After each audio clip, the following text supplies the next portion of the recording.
What did the person who lived 50,000 years ago feel when nothing was happening? Because nothing happened a lot. Hunting failed. Rain kept everyone inside the cave. Winter arrived and the world went quiet for months. What did a human brain do with itself when there was genuinely nothing to do? The answer is stranger, more creative, and more revealing about who we are than you'd ever expect. Let's start with what boredom actually is. Because it's not just the absence of activity. Your brain is never truly doing nothing. Right now, when you zone out, stare at the ceiling, or sit in a car watching trees pass by, a specific network of brain regions lights up. Scientists call it the default mode network. It activates precisely when you stop focusing on the outside world and turn inward. It's the part of your brain that daydreams, that imagines futures that haven't happened, that replays conversations and wonders what you should have said differently. And it is ancient. Every mammal tested shows some version of it. Your dog lying in the sun with his eyes half open isn't doing nothing. His brain is running. The question is what it's running on.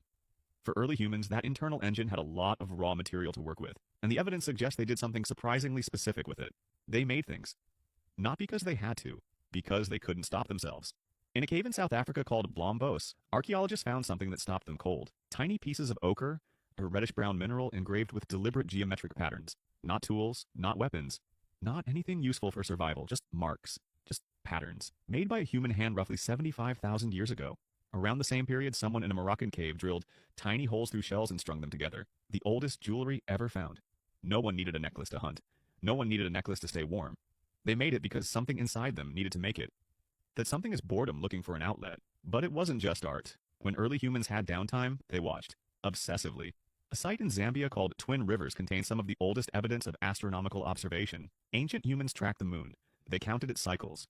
They noticed patterns in the stars. Not because any of this fed them or protected them in the short term, but because a curious brain left alone with the sky will eventually start asking questions about it. Curiosity, it turns out, is what boredom becomes when it's pointed outward. And that curiosity had consequences. The ability to predict seasons, to know when rains were coming, when prey would migrate, when rivers would flood.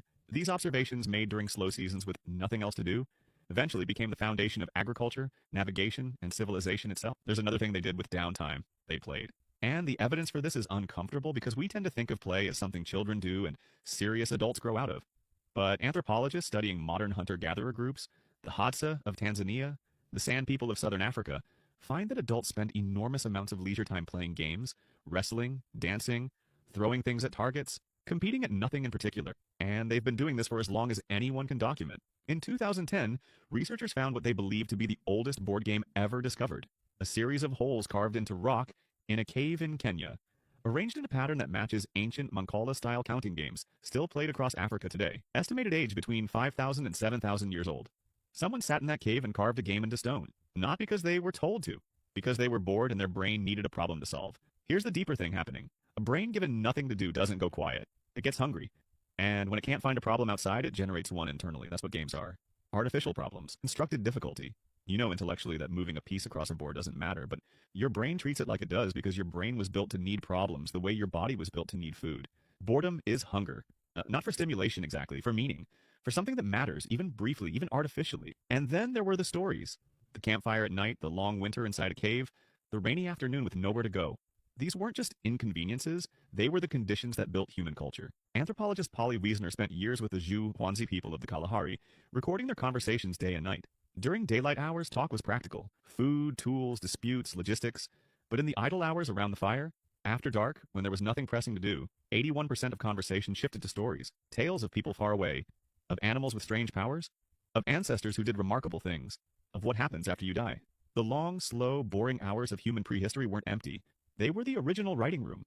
Every myth, every religion, every explanation for why the world works the way it does, these were first assembled in moments when someone had nothing to do and a mind that refused to stop working. There's one more piece of evidence that tells us something profound about what early humans did with boredom. In the deepest part of caves in France and Spain, far from the entrance, past where the light could reach or fire could easily be carried, archaeologists have found paintings, horses, bison, hands pressed against stone and traced in red and black. Some of these caves required crawling through narrow passages in complete darkness for over a mile to reach the painted chambers. Someone didn't do that out of necessity. They didn't hunt in there. They didn't sleep in there. They went there specifically to make something in the dark.